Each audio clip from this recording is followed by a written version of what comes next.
Welcome to Crimson Clues, where shadows hide secrets and silence reveals the truth. Every story is a puzzle, and every clue takes you closer to the answer. Subscribe now, join the hunt, and let the mystery begin. Chapter 1. The Invitation to Greystone. The Greystone Manor affair first entered our lives on a particularly dreary afternoon in late October. I was sitting in our lovely quarters in the Whitehaven Mansions, trying to make sense of the morning newspaper, when Poirot revealed his plan to have tea at the Ritz. "But Poirot, we have plenty of tea here. Miss Lemon has just brought up a fresh pot." My acquaintance fixed his tie with the strange accuracy that always amused me. "But, mon ami, it's not the tea that entices Poirot today. It is human nature to observe people in their natural habitats." I shouldn't have argued. Within an hour we were seated in the magnificent surroundings of the Ritz's Palm Court, where the subtle clink of china and the murmur of genteel conversation generated that distinctively English aura of reserved civility. It was there that we met Lady Margaret Fenwick. She was a woman of around 60 years old, endowed with a dignity that appears to be ingrained in the English aristocrats. Her silver hair was styled with old-fashioned care, and while her black clothes implied grief, her bearing was everything from invalid. Indeed, she struck me as a woman of considerable determination, though something in her demeanour, a nervous quality in the way her fingers toyed with her pearls, suggested an inner turmoil. Poirot, with his usual acute observation of human nature, had noticed her before I did. "Regard Hastings," he said quietly. "The lady at the corner table has been observing us for a few minutes now." I followed his gaze and realized he was entirely correct. The lady in issue appeared to be wrestling with an internal conflict. Finally, as if she had made a choice, she rose and approached our table with the determination that spoke of breeding and fortitude. "She begged your pardon," her voice bearing the sophisticated tones of the higher classes. "But aren't you Mazie Hercule, the detective?" Poirot rose with his usual old-world courtesy. "I am indeed, madame. Allow me to introduce my friend, Captain Hastings." "Lady Margaret Fenwick," she responded, gently inclining her head. "I'm wondering, may I chat with you? I find myself in a unique circumstance." We encouraged her to join us, and after settling in with a cup of tea, she began telling us her story. There was something almost dramatic about the way she stopped, as if she were carefully picking her words. "Miss Poirot, I am recently widowed. My husband died 3 months ago, leaving me as the sole owner of our family estate in Yorkshire, Greystone Manor. The property has been shuttered for the past 20 years, ever since the war made sustaining such a location difficult." "Ah," Poirot inquired with interest, "and now you may wish to restore it." A shadow moved across her features. "Yes, there is more to it than that. You see, the manor houses some family heirlooms that have long been hidden from public view. There is one particular portrait painted in 1743 that has been kept hidden for decades." She hesitated again, and I observed that her hands trembled slightly as she reached for her teacup. "I've decided to reopen the manor and display this portrait as part of a small family gathering. Nothing extravagant, you realize, just a few family and close colleagues. But, well, I'm looking for neutral observers, people of discretion and intelligence, who can see what I hope will be the mending of ancient wounds." Poirot's green eyes had taken on the intensity that I knew so well. "Lady Fenwick, you mentioned old wounds. What is the nature of these wounds?" She gazed down at her hands. "The portrait is said to be cursed, Miss Poirot. It may be a foolish superstition, but there have been incidents in the past. Members of my family have met tragic ends whenever the painting has been displayed." "Most interesting," murmured Poirot. "And you would like Hastings and myself to attend this unveiling if you would be so kind. The gathering will take place next weekend. I took the liberty of having the manor ready. The east wing is now habitable, and my old housekeeper, Mrs. Draycott, has arranged for adequate staffing. It would mean a lot to me to have men of your caliber here." Her tone conveyed genuine anxiety beneath the formal request, making it impossible to refuse. Poirot tilted his head graciously. "We should be honored to accept your invitation, Lady Fenwick." She appeared to sag slightly in relief. "Thank you, I confess. I have been rather dreading this affair. 20 years is a long time to keep a house closed, and there are some family matters that have festered in the darkness." After she had taken her leave, pressing a formal invitation into Poirot's hands. I turned to my friend with curiosity. "Rather an odd request, don't you think, Poirot? Neutral observers for a family reunion." Poirot was staring thoughtfully at the doorway through which Lady Fenwick had disappeared. His fingers drummed silently on the white tablecloth, a sure sign that his mind was already at work. "Indeed, mon ami, most curious. A portrait that is cursed, a family gathering after 20 years, and a lady who speaks of healing wounds while her eyes suggest she fears opening them." He folded the invitation carefully and placed it in his waistcoat pocket. "I think, Hastings, that we shall find Yorkshire most instructive."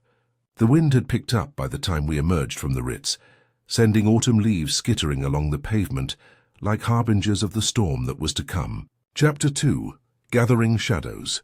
The journey to Yorkshire proved to be every bit as atmospheric as Lady Margaret had suggested it might be.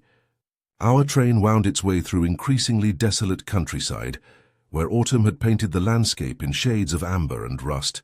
As we travelled further north, the industrial sprawl of London gave way to rolling hills and stone-walled fields that spoke of a different England entirely, one where time moved more slowly, and old secrets had room to take root.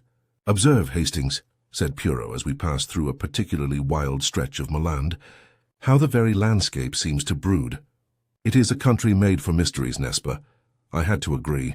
There was something almost primeval about these Yorkshire dales, with their scattered farmhouses and ancient stone circles half hidden among the heather. It was easy to imagine how superstitions might flourish in such a place, passed down from generation to generation like family heirlooms. Greystone Manor first came into view as our hired motor car crested a hill some 3 mi from the nearest village. The sight of it made me catch my breath involuntarily. The house rose from the valley floor like something from a Gothic romance, its grey stone walls seeming to absorb rather than reflect what little light filtered through the October clouds. Twin towers flanked the main building, their windows dark and uninviting, while ivy clambered up the walls in thick, choking curtains. "Mondor," murmured Poirot softly. "One understands immediately why the family might prefer to keep such a place shuttered." The circular drive was overgrown with weeds, though recent efforts had clearly been made to clear the worst of the neglect. As we approached the main entrance, I could see scaffolding against one wall where restoration work had begun. Despite these signs of renewal, however, the manor retained an air of melancholy that no amount of repair work could entirely dispel. Lady Margaret herself greeted us at the door, flanked by a tall, spare woman, whom she introduced as Mrs. Draycott, the housekeeper. The latter was a person of perhaps 70 years, with steel-grey hair pulled back severely, and eyes that seemed to miss nothing. Her court curtsy to Poirot was respectful but distant, and I had the impression that she regarded all visitors to the manor with a certain suspicion. "Mrs. Draycott has been with the family for 50 years, explained Lady Margaret, as we were shown into the entrance hall. "She has maintained the east wing throughout the years of closure, ensuring that at least part of the house remained habitable." The hall itself was impressive in its way, though clearly showing signs of long neglect. A grand staircase swept upward into shadows, its carved banister gleaming dully in the lamplight. Portraits of stern-faced ancestors gazed down from the walls, their eyes seeming to follow our movements with disapproving attention. "The other guests have already arrived," continued Lady Margaret, leading us toward what I assumed was the drawing room. "I thought it best to keep our numbers small, just family and a few close associates." The first person we encountered was a young man of perhaps 30, tall and fair-haired, with the kind of easy charm that immediately marked him as a gentleman. Lady Margaret introduced him as Julian Fenwick, her nephew who had lately returned from service in India. "Delighted to meet you both," he added, shaking hands with sincerity. "Aunt Margaret has told me a lot about your reputation, Monsieur." There was something in his demeanour, perhaps a small strain around his eyes, or the way his grin appeared to need effort, that suggested he was not completely at ease. When Lady Margaret described his recent return from the East, I saw that his jaw tightened almost imperceptibly. "India must have been quite an adventure," I suggested, seeking to pique his interest. "Oh yes," he said with strained levity, "quite an adventure, but I must admit it's nice to be back in England." "Is there anything quite like the old country?" Before I could continue the talk, We were interrupted by the arrival of another visitor, a middle-aged man with the sleek, well-fed appearance of a successful businessman. His dark hair was permed to perfection, and his clothes were of high-quality craftsmanship. Everything about him implied wealth and self-satisfaction. "Ah, Blackwood," replied Lady Margaret, with notably less warmth than she had for her nephew. "Allow me to introduce Monsieur Poe and Captain Hastings. Gentlemen, my name is Cornelius Blackwood, and I am a London-based fine art trader."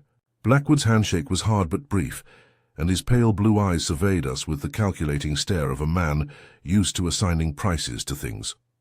"It is undoubtedly an honor. Lady Margaret has mentioned your reputation for solving puzzles, but I believe our small gathering will be perfectly quiet." His smile was sweet enough, but I could sense something else underlying it, a kind of ravenous expectation that made me slightly uneasy. When Lady Margaret mentioned that he had been advising her on the repair of key family antiques, I watched his focus sharpen. Miss Elena Ashford, the final member of our tiny party, was a young woman of around 25 years old. She was not conventionally gorgeous, but her dark eyes and animated demeanor drew you in right away. Her brown hair was simply styled, and her clothes, while well made, had the practical look of someone more concerned with comfort than design. "Miss Ashford has been researching our family history," Lady Margaret stated. "She's a professional genealogist and historian working on a comprehensive study of the Fenwick line." "How fascinating," Poirot exclaimed with genuine curiosity. "Mademoiselle, you've uncovered a lot of interesting things." Elena's eyes shone with enthusiasm. "Oh, certainly. The Fenwick family has a long and convoluted history. Mysteries stretching back centuries, missing heirs, mysterious disappearances, folklore and superstitions have never been thoroughly examined." She spoke with the fervor of a true scholar, and I was pulled to her clear enthusiasm for her work. Her plain demeanor was a welcome contrast to Blackwood's oily charm and Julian's strained bonhomie. Mrs. Draycott served tea in the drawing-room, allowing me to view the group more closely. On the surface, the environment was pleasant enough, but beneath I detected currents of stress that none of the participants seemed to be able to conceal. Julian's gaze periodically strayed to his aunt with frantic intensity, while Blackwood's focus remained fixed on the paintings on the walls, as if mentally cataloguing their worth. Only Eleanor seemed at ease, passionately discussing her studies and asking Lady Margaret extensive questions about various family documents. Even she, I saw, grew silent when the subject turned to the sealed portrait which was to be unveiled the next evening. Outside, the wind had risen, rattling the windows and casting shadows over the walls. The impending darkness appeared to press against the glass like something alive, and I remembered Lady Margaret's remarks about healing old wounds. As I retired into my room that evening, I couldn't shake the sensation that we'd gotten into something much more complicated than a normal family gathering. Chapter 3. The Portrait's Dark History. The next morning dawned dismal and dreary, with a steady drizzle that seemed to sink into one's bones. I had slept fitfully, disturbed by nightmares of dark hallways and watchful eyes, and I was relieved when Mrs. Draycott's hard knock summoned me for breakfast. The dining room, like the rest of the house, showed evident traces of recent repair efforts to combat decades of neglect. Fresh paint couldn't completely hide the watermarks on the ceiling, and while the large mahogany table shined with polish, the chairs around it showed faded patches from centuries of usage. Our group came gradually, each carrying the weight of the dark morning in their own way. Julian looks pale and drawn, pushing his eggs around his plate with little appetite, while Blackwood perused the morning papers with such great concentration that it appeared his thoughts were elsewhere completely. Eleanor, on the other hand, appeared to be animated by a sense of inner enthusiasm, her eyes gleaming with expectancy. "I do hope," she remarked to Lady Margaret as coffee was brought, "that you will show us some of the family documents you mentioned yesterday evening, particularly the 18th century records." Lady Margaret laid her cup down, her hand trembling slightly. "Yes, of course, though I confess some of the old papers make for rather disturbing reading." "All history is unsettling in some manner," Elena responded seriously. "But that is exactly what makes it so fascinating. The Fenwick family story is exceptional. Your forebears lived in such terrible times. Poirot, who had been listening with that unusual quiet that showed entire concentration, leaned forward slightly. "You mentioned tumultuous times, mademoiselle. Are you talking to political upheavals or personal dramas?" "Both, actually," Eleanor remarked, warming up to her subject. "The image we'll view tomorrow represents Sir Roderick Fenwick, who inherited the estate in 1743 under somewhat questionable circumstances." Lady Margaret's expression became worried. "Perhaps we might postpone such concerns till later." "Oh, but there's no harm in giving the historical context," Elena said, her eagerness outweighing her hostess's obvious hesitancy. After all, everyone would want to comprehend the meaning of what they are seeing. Julian looked up from his untouched breakfast. "What are the contentious circumstances?" Elena approached him with the zeal of a scholar who had found an engaged audience. Sir Roderick was the oldest son, but his legitimacy was called into question. His younger brother, Thomas, claimed that their father had secretly married another woman before Rodri was born, making him the true heir. "And what happened to Thomas?" asked Poirot gently. A shadow moved across Elena's animated features. "That is the tragic part. He died abruptly, barely weeks after making his claim public. The declared cause was a riding accident, but rumors and whispers suggested something more nefarious." Blackwood lowered his newspaper with apparent interest. "How beautifully Gothic. And the portrait has been linked to these occurrences." Lady Margaret spoke with obvious hesitation. "According to local superstition, Thomas's spirit inhabits the picture and seeks justice for the wrongs done to him. Certainly there have been cases where the portrait was displayed." "What kind of incidents?" "When I saw how distressed Lady Margaret grew, I felt compelled to ask, though I half regretted it." "Deaths," she stated simply. "There are always fatalities. The portrait was last hung publicly in 1798, during my great-great-grandfather's lifetime. 3 people perished that week, including my ancestor's eldest son." An awkward quiet fell over the breakfast table. Outside, the rain continued to hammer on the windows, and somewhere in the house a door creaked on its hinges. Elena was the first to interrupt the silence. "But surely you do not believe in such superstitions, Lady Margaret. I mean, from a historical standpoint, the timing could be coincidence." "Perhaps," Lady Margaret responded, though her tone indicated that she was far from convinced. "However, one begins to wonder why the pattern repeats itself so often." Mrs. Dricot, who had been quietly strolling around the table refilling coffee cups, spoke for the first time that morning. "The portrait reminds me of my woman. Certain things are best left alone." Her statements were so convincing that even Elena fell silent. I noted how the elderly housekeeper's hands trembled slightly as she handled the silver coffee pot, and how her gaze avoided looking directly at any of us. Nonetheless, Lady Margaret declared with obvious effort, "I am resolved to proceed. Too many family secrets have festered in the dark. Perhaps it's time to bring them to light, regardless of the repercussions."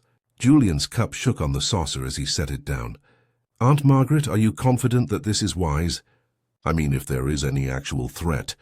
"The only danger," interrupted Blackwood neatly, "is allowing treasured family heritage to deteriorate unseen. I checked the documents and can guarantee you that the portrait is not only historically noteworthy, but also potentially valuable. It would be a shame if superstition prevented its right appreciation." His statements had the confident tone of a man used to reducing everything to monetary terms, yet I noted Lady Margaret's visage stiffened slightly in response to his commercial excitement. Poirot had been silent throughout the exchange, but now he spoke deliberately. "What happened to Thomas Fenwick's own line? Did he leave children?" "He was unmarried at the time of his death," Eleanor responded quickly. "There were unverified allegations that he had developed feelings for a local girl. If such a couple produced offspring, they would be illegitimate and have no legal rights. But as the saying goes, blood calls to blood, and injustice once committed has a way of resonating down the centuries." His words appeared to hang in the air like a premonition, and I felt an uncontrollable shudder down my spine. Elena's eyes had taken on a weird, almost fevered light, and Julian peered morosely into his coffee, as if searching for answers in its murky depths. Eleanor spent the morning reading family archives in the library, supervised by Lady Margaret, while Julian went on a single walk despite the rain. Blackwood distracted himself with a comprehensive investigation of the Manor's art collection, taking meticulous notes in a small, leather-bound book like a professional assessor. As the afternoon progressed into nightfall, the mood in the house seemed to get more oppressive. The walls seemed to draw closer, as if the mansion itself was holding its breath in anticipation of tomorrow's reveal. When we sat down for supper, I couldn't help but note how each member of our tiny group looked engaged in private thought, their thoughts as dark and tumultuous as the storm clouds accumulating beyond the windows. Chapter 4, The Unveiling. The storm that had been threatening all day finally burst as dusk came, releasing its fury on Greystone in a violent and almost personal manner. The wind howled around the towers like a live thing, and the rain battered the windows so hard that the antique glass trembled in its frames. It was, I thought bitterly, a perfect soundtrack to the presentation of a cursed portrait. Mrs. Draycott had exceeded herself in getting the large hall ready for the ceremony. Dozens of candles flickered in intricate holders, their lights dancing wildly, as the storm found a new way through the manor's defences. A large velvet curtain had been drawn to conceal the image, which hung conspicuously above the massive stone fireplace, where a log fire crackled and blazed. Our tiny group arrived at precisely 8, each dressed appropriately for the event. Lady Margaret wore black silk, accented solely by pearls, her face pallid but determined. Julian had managed to maintain a more upbeat demeanour than he had all day, though I observed his hands quivering slightly as he accepted a glass of cherry off Mrs. Draycott's tray. Elena was especially energetic, her black eyes brimming with delight as she observed the intricate preparations. She had changed into a deep blue evening gown that elevated her intellectual demeanour to something nearly elegant, and her passion seemed to permeate the air around her. "How perfectly atmospheric," she said, pointing to the storm-lashed windows. Sir Rodri himself could not have chosen a more dramatic evening for his return to public view.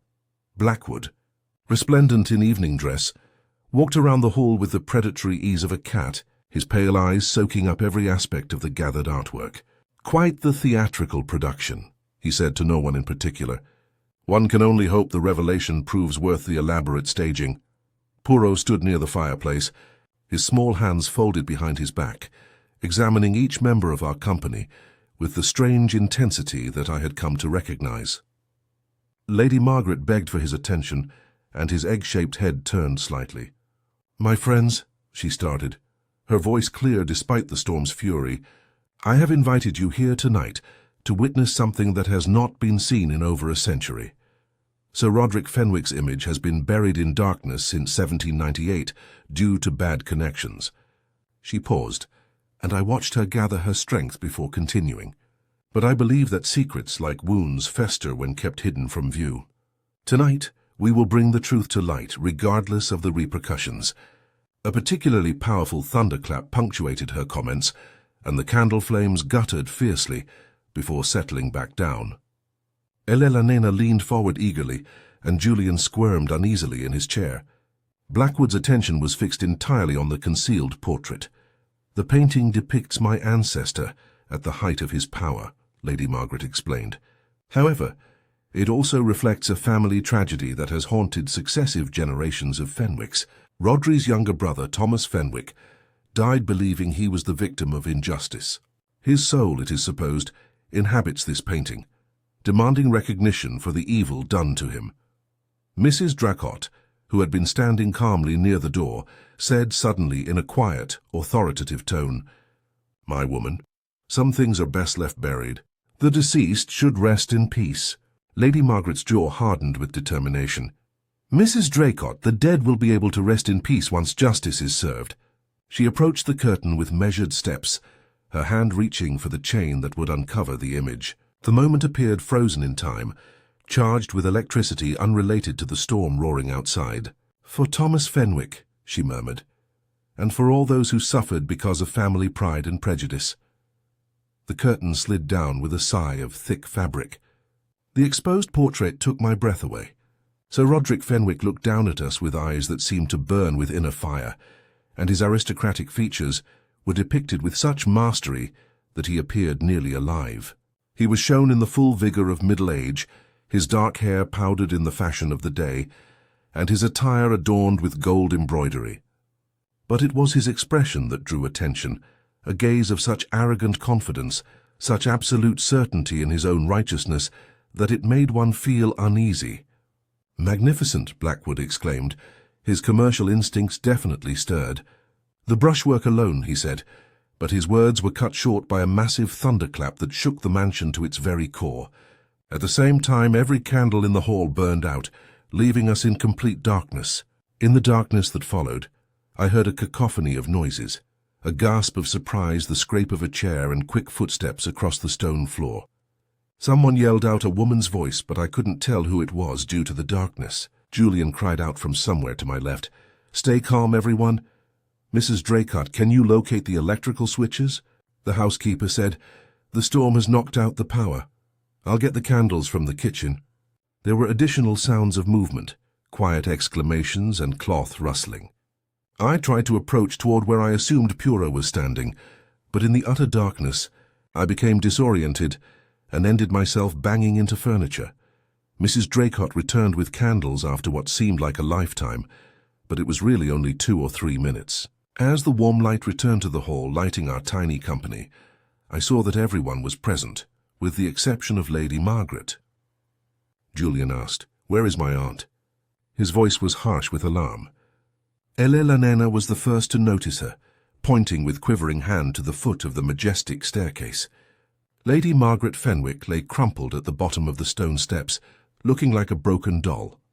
I ran forward with the others, but even before Poirot knelt to check her, I could see by the unusual angle of her neck that we were too late.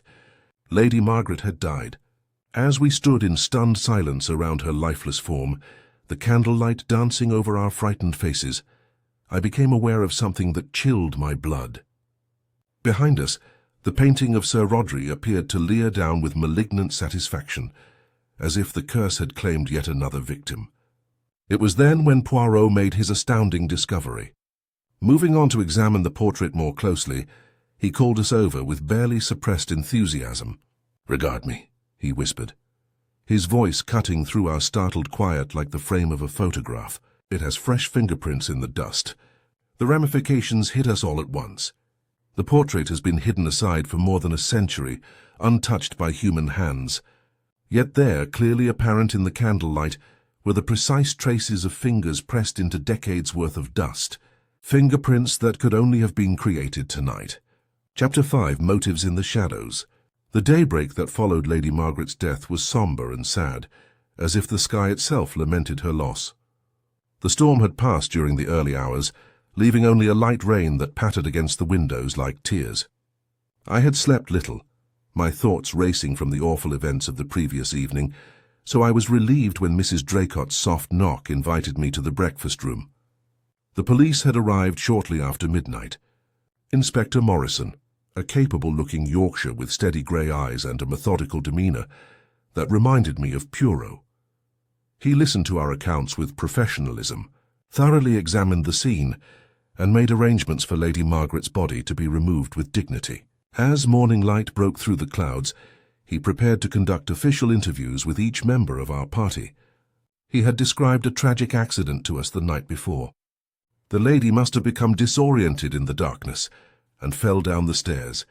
Such situations happen, especially in older homes with uneven steps and complicated layouts. But I'd observed Poirot's expression throughout this announcement, and I knew my friend was not pleased with such a straightforward answer. The fingerprints on the portrait frame had not yet been thoroughly investigated, and he was concerned about other details, such as minor inconsistencies that only his trained eye could detect. Julian was the first to be interviewed, and the strain of the night's events was clearly visible on his young face. His usual charm seemed to have vanished, replaced by nervous agitation that made him appear much older than his years. "I cannot understand it," he told Inspector Morrison, while Poirot and I listened from nearby chairs in the drawing-room. Margaret was always so sure-footed and careful in such situations that she knew this house like the back of her hand. However, in complete darkness, the inspector noted mildly that even familiar surroundings can become dangerous. "Has your aunt recently seemed distressed about anything? Are there any particular concerns that may have caused her to be less cautious than usual?" Julian's hesitation was barely discernible, But I noticed it, and I was confident Poirot did as well. Naturally, she was concerned about the revelation. The family history, all those old curse legends. But don't think I'm thinking nothing yet, Mr. Fenwick. I'm just trying to understand the situation. Inspector Morrison maintained a neutral tone, but his eyes were intensely focused. I understand you have recently returned from India. Was this your first visit to Greystone Manor? Oh no, I spent many holidays here as a child before the war, when the facility was still well staffed and maintained. Julian's voice had a melancholy quality. These were happier times, Inspector. The manor was lively back then, full of light and joy. Not like this tomb today. And your current situation. Your aunt indicated that you had lately departed the army. Something flickered across Julian's features, a tightening around his eyes that suggested carefully guarded secrets. Yes, I resigned my commission last year. India proved to be quite hard.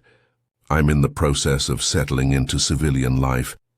The inspector made a notation in his book, but Blackwood's entrance stopped his next query.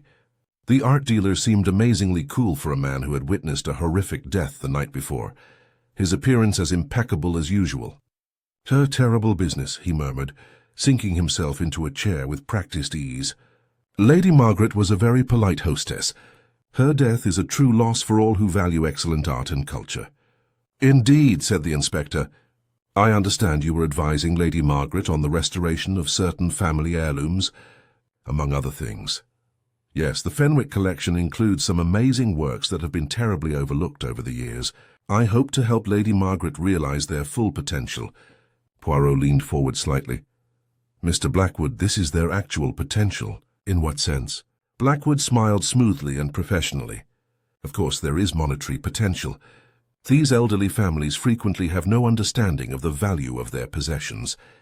Lady Margaret owned a fortune in artwork, much of which had deteriorated due to a lack of sufficient maintenance. I was particularly curious about the portrait. You seemed very interested in that piece. The Fenwick portrait is potentially the most valuable item in the collection," Blackwood replied without hesitation. 18th century portraiture of that quality is highly sought after by collectors. I had hoped to convince Lady Margaret to consider a sale, or at least to allow me to arrange for proper conservation work. Inspector Morrison's pen scratched his notebook.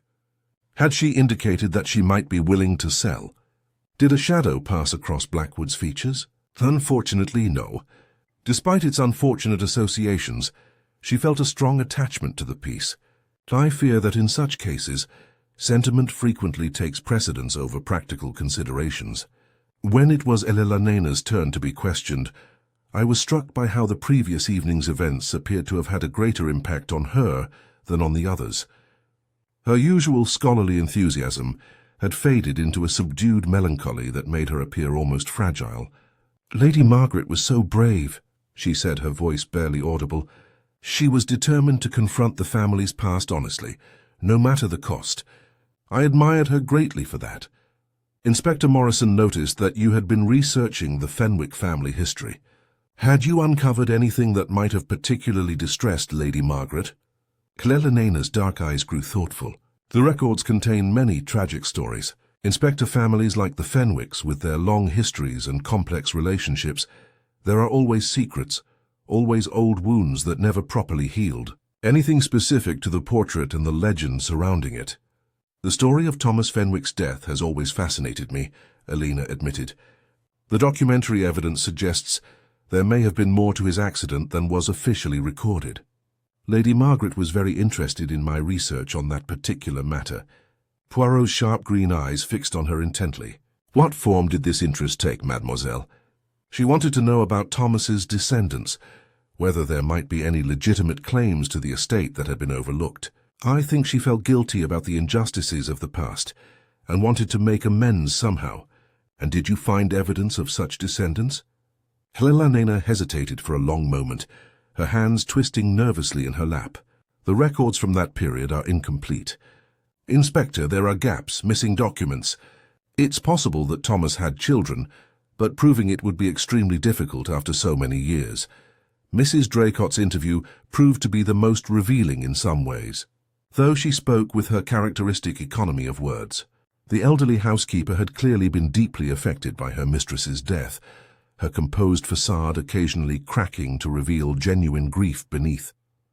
50 years I served this family, she said, her voice steady despite the pain in her eyes. Through good times and bad, through wars and tragedies, Lady Margaret was the finest of them all, a true lady in every sense. You expressed concerns about the portrait being unveiled, Inspector Morrison observed.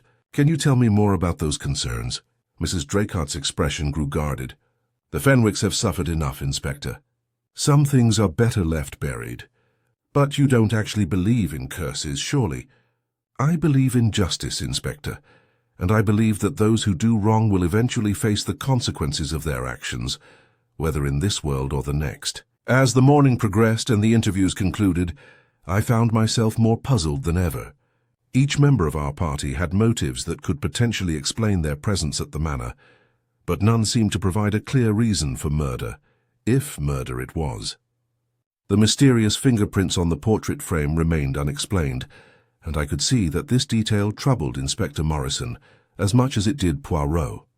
As we gathered for a subdued lunch, the weight of suspicion seemed to hang over all of us like a cloud, transforming our small group from fellow guests into potential suspects in a most heinous crime. Chapter 6, Shadows and Fingerprints. The afternoon brought a respite from the rain, though the sky remained heavy with brooding clouds that seemed to press down upon Greystone Manor like a physical weight. Inspector Morrison had departed after lunch, promising to return the following day with equipment to properly examine the mysterious fingerprints, but Poirot showed no inclination to wait for official procedures. "Come, Hastings," he said, rising from his chair in the drawing-room with characteristic decision. "While the good inspector pursues his methodical approach, we shall conduct our own examination of the scene." The grand hall felt different in daylight, less theatrical than it had appeared by candlelight, but somehow more oppressive. The portrait of Sir Roderick gazed down with the same arrogant confidence, though I fancied I could detect a malevolent satisfaction in those painted eyes that had not been there before. Poirot approached the portrait with the careful precision of a scientist studying a specimen. His magnifying glass emerged from his waistcoat pocket as he examined the ornate gilded frame with minute attention. "Most interesting," he murmured, his fingers hovering just above the dusty surface without touching it. "Observe, mon ami, the pattern of these fingerprints. They are not random. They show purpose, intention." I peered over his shoulder, though I must confess the marks appeared to me as nothing more than smudges in the accumulated grime of decades. "What sort of purpose, Poirot?" "Someone gripped this frame with considerable force," he replied thoughtfully. "See here the thumbprints on one side, the fingers on the other, as though they were using it to steady themselves or perhaps to push against something." A chill ran down my spine as the implications became clear. The portrait hung directly above the point where the grand staircase began its sweep upward. If someone had indeed used the frame for leverage. "You think Lady Margaret was pushed?" I asked in a hushed voice. Poirot straightened, his green eyes grave. "I think, my friend, that we are dealing with a most carefully planned crime, one that used the darkness and the superstition surrounding this portrait as the perfect cover for murder." Our investigation was interrupted by the arrival of Elena, who appeared in the doorway with her arms full of old documents and leather-bound volumes. "I hope you don't mind," she said, setting her burden down on a nearby table. "I thought I might continue my research here, where I can see the portrait itself. Sometimes examining the subject in person reveals details that documentary evidence misses." Poirot regarded her with interest. "You have discovered something new, mademoiselle." Elena's eyes lit up with scholarly excitement. "Indeed, I have. I've been going through the estate records more thoroughly, and I found something quite remarkable hidden in the back of an old ledger, a letter that was never sent." She produced a yellowed piece of paper with the careful reverence of an archaeologist. "Handling a precious artifact. It's from Thomas Fenwick to his brother Roderick, written just days before his death. Would you like me to read it?" Poirot nodded eagerly, and Elena cleared her throat before beginning in her clear, precise voice. "My dear brother, I write this knowing it may be my last communication with you in this world. The evidence I have gathered regarding father's true marriage cannot be disputed. Yet you persist in your claim to an inheritance that rightfully belongs to another. I have discovered documents that prove beyond doubt that Margaret Holay was father's legitimate wife, and that their son, myself, is his lawful heir. If anything should happen to me, know that copies of these papers have been placed in safe hands, and that justice will eventually triumph. Your brother in truth, Thomas. An electric silence followed her words. I felt the hair on the back of my neck rising as the implications sank in. Most illuminating, said Poirot softly. And you found this letter where precisely? Hidden in the binding of an old account book, Eleanor replied, her voice trembling slightly with excitement. It had been sewn into the cover, deliberately concealed, I think, by someone who wanted to preserve the evidence, but dared not reveal it publicly. At that moment, Mrs. Draycott appeared in the doorway, her face pale and drawn. She moved toward us with the slow, measured steps of someone carrying a great burden. I couldn't help but overhear, she admitted, her voice barely above a whisper. The letter. I wondered when it would all come to light. We all turned to look at her, and I noticed something in the elderly housekeeper's countenance that I hadn't seen before. A weight of knowledge that had been carried in quiet for far too long. Did you know about its existence? Poirot asked gently. Mrs. Draycott nodded slowly. My granddad was a footman here when Thomas died. He told me stories. Stories that were never supposed to be shared, about how the young master had concealed papers before his accident, and how certain people in the household were paid to forget what they might have seen or heard. Helena leaned in excitedly. What types of things did they see? The housekeeper's hands trembled as she smoothed the apron. Thomas did not die in a riding accident, miss. He was pushed down these stairs just as Lady Margaret was last night. The words hung in the air like a curse spoken aloud. I felt the temperature in the halls drop, and somewhere in the house a door slammed shut with the sound of a gunshot. And my grandfather, Mrs. Draycott added, her voice getting stronger. He saw who had done it, but he was a poor man with a family to support, and the truth can be a costly luxury for individuals with little influence. Poirot's eyes had taken on an unusual intensity, indicating that his mind was operating at full capacity. You think there's a link between Thomas's death and what happened to Lady Margaret? Before Mrs. Draycott could respond, we were interrupted by the sound of rapid footsteps. Julian raced into the hall, his face flushed from exercise and barely contained emotion. I couldn't help but overhear, he added breathlessly. Mrs. Draycott, you cannot be serious about... He paused abruptly, as his gaze rested on the documents lying across Elena's table. His face turned white as parchment. Where did you find those papers? He demanded, his voice harsh with what may have been panic. Elena was taken aback by his vehement statements. As I have stated, the old records contain historically significant materials that provide new light on. Julian interrupted, his composure cracking completely. Lies and forgeries are intended to undermine my family's legitimate claim to this estate. His transformation was remarkable. I no longer recognized the charming, somewhat melancholy young man I had grown to know. In his place was someone desperate and dangerous, with wild eyes and clenched fists. Mrs. Draycott stepped back, her expression grave and understanding. So it's true then, she said quietly. The sins of the fathers are visited upon the children. As I watched this extraordinary scene unfold, with Poirot observing everything with his usual sharp attention, I realized that we had stumbled upon something far more complex than a simple accident or even a straightforward murder.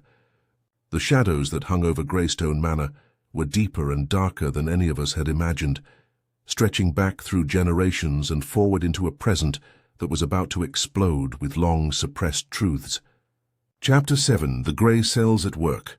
That evening, as the last light faded from the Yorkshire sky, I found myself in our shared sitting room with Poirot, watching my friend pace back and forth before the fire with that peculiar energy that indicated his mind was working at its highest capacity.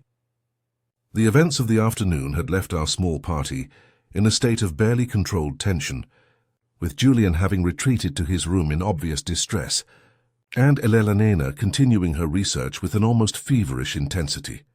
Mon ami, Poirot said suddenly, stopping his pacing to face me directly. What do you make of our young historian, Miss Ashford? I considered the question carefully. She seems genuinely devoted to her research, perhaps a bit too enthusiastic about uncovering family secrets, But that's the nature of academic inquiry, surely. Poirot's green eyes twinkled with something that might have been amusement. Ah, but there is enthusiasm for knowledge, and then there is something else entirely. Tell me, Hastings, what struck you most about her discovery of that letter today? Well, it was remarkably convenient timing, I admitted, to find such a crucial document just when we needed it most. Très émote. And did you observe her reaction when she read the letter aloud? I frowned, trying to recall the scene. She seemed excited, as one would expect. The thrill of historical discovery and all that, but excitement of what nature Poirot pressed, the cool satisfaction of an academic finding an interesting document, or something more personal, more emotional. Now that he mentioned it, I did remember thinking that Elena had seemed unusually affected by the contents of Thomas Fenwick's letter. Her voice had trembled with what I had assumed was scholarly excitement, but perhaps there had been something deeper there. "You think she has some personal connection to the case?" I asked. Pooh resumed his pacing, his hands clasped behind his back. "Consider, if you will, the remarkable coincidence of her presence here. A genealogist who specializes in the exact family whose dark history happens to include a disputed inheritance and a mysterious death. A researcher who discovers crucial evidence at precisely the moment when it becomes most significant." A chill ran down my spine as the implications began to dawn on me. "You think she's descended from Thomas Fenwick somehow? It would explain much, would it not? Her intimate knowledge of the family history, her emotional investment in the truth about Thomas's death, her presence here at the precise moment when Lady Margaret chose to unveil the portrait after a century of concealment." I sank into my chair, my mind reeling. But Poirot, if that's true, then she would have motive for what happened to Lady Margaret. Indeed, revenge for a historical injustice, the settling of accounts that have remained unbalanced for nearly 200 years. Poirot stopped pacing and fixed me with his penetrating stare. "But there is something else, mon ami. Something that troubles me even more than motive." "What is that?" "The method. Consider how perfectly planned this crime was.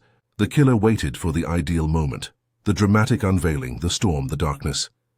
They used the confusion to push Lady Margaret down the stairs, knowing that in the chaos no one would see exactly what happened."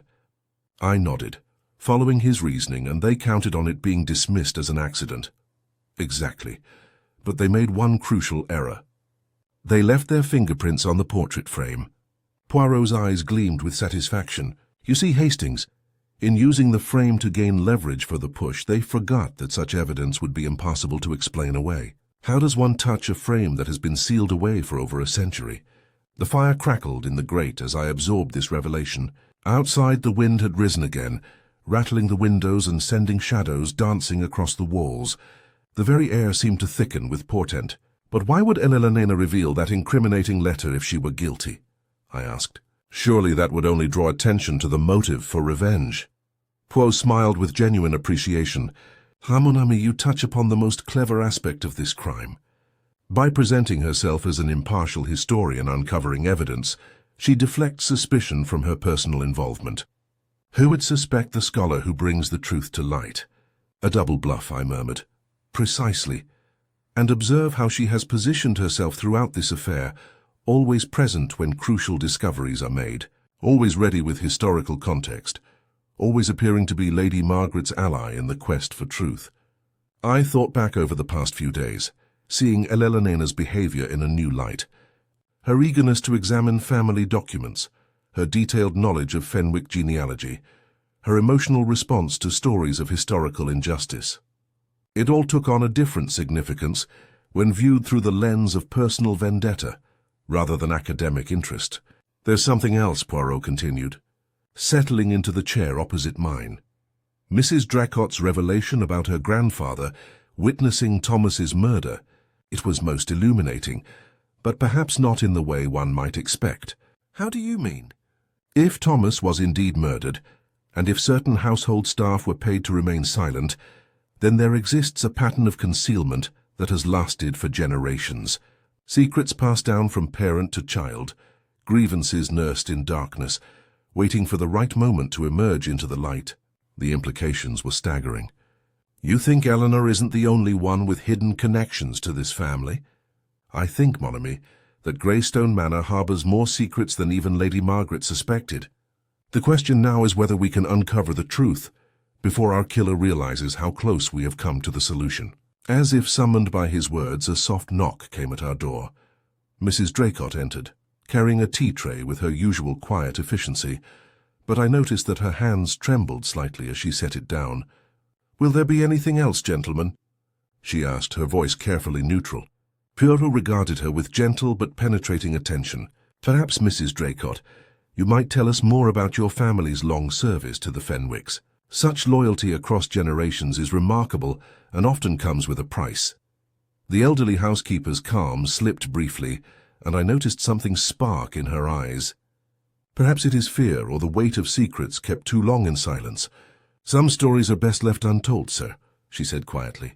"The dead should be let to rest." After she left, leaving us alone with our thoughts and the approaching darkness beyond the windows, I wondered how many other mysteries were hidden behind the walls of Greystone Manor, and whether we would live to see them all revealed. Chapter 8. Justice in the Shadows. The next morning dawned clean and bright, as if the storm had washed away not just the clouds, but also the suffocating mood that had settled over Greystone Manor since our arrival.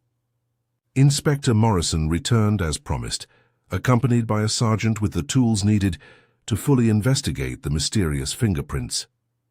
However, before the official probe could begin, Poirot made an unexpected request. "Inspector," he began with quiet power that few could resist, "I wonder if you would allow me to collect our small company in the main hall. I believe it is time for a full explanation of the events that led to Lady Margaret's death." Morrison arched an eyebrow but nodded in accord. "If you think it will help clarify matters, Monsieur Poirot, I must say that the evidence appears to be fairly straightforward. A horrible accident in the dark. But, mon ami, evidence is like a jigsaw puzzle. The individual pieces may appear meaningless until one knows how they fit together to form the entire picture. Within an hour we had gathered in the big hall where Lady Margaret died. The image of Sir Rodri stared down at us with perpetual arrogance, and the autumn sunlight spilling through the lofty windows provided a far different atmosphere than the frightening night when the lights failed. Julian sat crouched in his chair, his face worn from sleeplessness and worry. Blackwood maintained his customary demeanour, though I observed his pale eyes darting to the image. Mrs. Draycott stood near the door, hands folded, her face carefully neutral. Helena had positioned herself near the table where her study materials were scattered, her black eyes filled with eager expectation. Poe stood at the hearth, his little figure commanding attention despite his modest stature. Inspector Morrison and his sergeant surrounded him, notebooks at the ready. Poirot began, his voice easily heard in the cavernous room. "We've convened here to investigate not one but two crimes, separated by over 2 centuries, but linked by the strong links of family, injustice, and revenge." He paused to let his words sink in before continuing. "Mrs. Draycott's grandpa witnessed Thomas Fenwick's death in 1743, which was a murder. But Lady Margaret's tragic death was more than just a recurrence of that historical crime. It was an intentional completion." Elena's hands curled around the table's edge, but she said nothing. "The key to comprehending this case," Poirot added, "was to recognize that our perpetrator possessed 3 crucial characteristics: deep knowledge of the Fenwick family history, access to the manor and its secrets, and, most crucially, a personal stake in seeing justice served for Thomas Fenwick's murder." Julian moved awkwardly. "Surely you are not saying that any of us—" "I am proposing, Monsieur Julian, that among our numbers is someone who has waited years, if not decades, for the opportunity to claim what they believe is properly theirs." Poirot's turquoise eyes swept across our gathering assemblage. "Someone who has used their professional skills to research and document an ancient injustice, so establishing an irrefutable case for their claim to the Fenwick estate." Elena moved slowly from her chair, her face pallid but calm. "You're speaking of me, aren't you, Miss Poirot?" "Yes, I am, mademoiselle. Or should I say Miss Elena Fenwick, a descendant of Thomas Fenwick, through an illicit line that history chose to ignore." A collective gasp resonated down the hall. Elena's scholastic mask had completely fallen away, revealing the fierce determination that had propelled her for so long. "You're quite correct," she answered quietly. "My ancestor was Thomas Fenwick's, son by Margaret Holley, the lady who had a secret marriage with the elder Fenwick before Rodri was born. Thomas died before he could establish his legitimacy, forcing his son to adopt his mother's name and live in poverty, while the usurpers profited." Poirot nodded gravely. "And you've spent years investigating this injustice, gathering evidence and preparing for the day when you may collect your rightful fortune." "I came here as Lady Margaret's ally," Elena said, her voice getting stronger. "I offered to assist her discover the truth about her family's history, but when I discovered she just wanted to acknowledge the injustice without making adequate atonement, and that she planned to leave all to Julian despite knowing the truth, I knew mild persuasion would never be enough." Inspector Morrison stepped forward, his hand reflexively reaching for his handcuffs. "Miss Ashford, I must caution you." "Let her finish," Poirot murmured calmly. "Truth, once begun, must run its course." Elena's eyes shone with the intensity of a real believer. Lady Margaret stood at the top of those stairs, speaking of justice and healing, while planning to continue the injustice that had crushed my family for generations. When the lights went out, I saw an opportunity. I used the portrait frame to keep myself steady. "Yes, these are my fingerprints," and I pushed her. One push sent her crashing down the stone steps. The silence that ensued was profound, broken only by the distant sound of wind in the woods beyond the windows. "But you made one critical mistake," Poirot said gently. "In your meticulous planning, you overlooked that new fingerprints on a frame sealed for almost a century would be impossible to explain. Your intellectual clarity failed you in the end." Elena smiled sadly. "I thought about it too late. But I am not sorry, Miss Poirot. After 200 years of waiting, justice was finally served." Inspector Morrison proceeded with expert efficiency. "Elena Ashford, I am arresting you for the murder of Lady Margaret Fenwick." Elena maintained her dignity as the shackles clicked into place, holding her head high as she was brought away. But just as she was about to walk out, she returned her gaze to Sir Rodri's portrait. "Your reign of injustice is over," she simply stated. The aftermath produced its own revelations. Julian, now free of suspicion, but shattered by the truth about his family's tainted inheritance, revealed his plan to turn away a piece of the estate to Elena's cousins, the few descendants of Thomas Fenwick who could be located and verified. Mrs. Draycott, with her personal secret protected but her conscience finally free, consented to continue as caregiver while the legal issues were resolved. Blackwood departed that afternoon, his commercial instincts evidently blunted by the dramatic termination of his potential business partnership. As Poirot and I prepared to leave Greystone Manor, I found myself staring back at the ominous towers and ivy-covered walls with a mix of relief and sadness. The shadows that had been cast over the house for so long were gradually lifting. But at what cost? Do you believe she was correct, Poirot? As our motorcycle whisked us away from the manor, I inquired about justice being served. Poirot remained silent for a long time, watching the Yorkshire countryside roll by our windows. Mon ami ultimately admitted that justice is a good thing, but retribution, revenge is a poison that destroys the one who carries it just as much as it destroys the intended victim.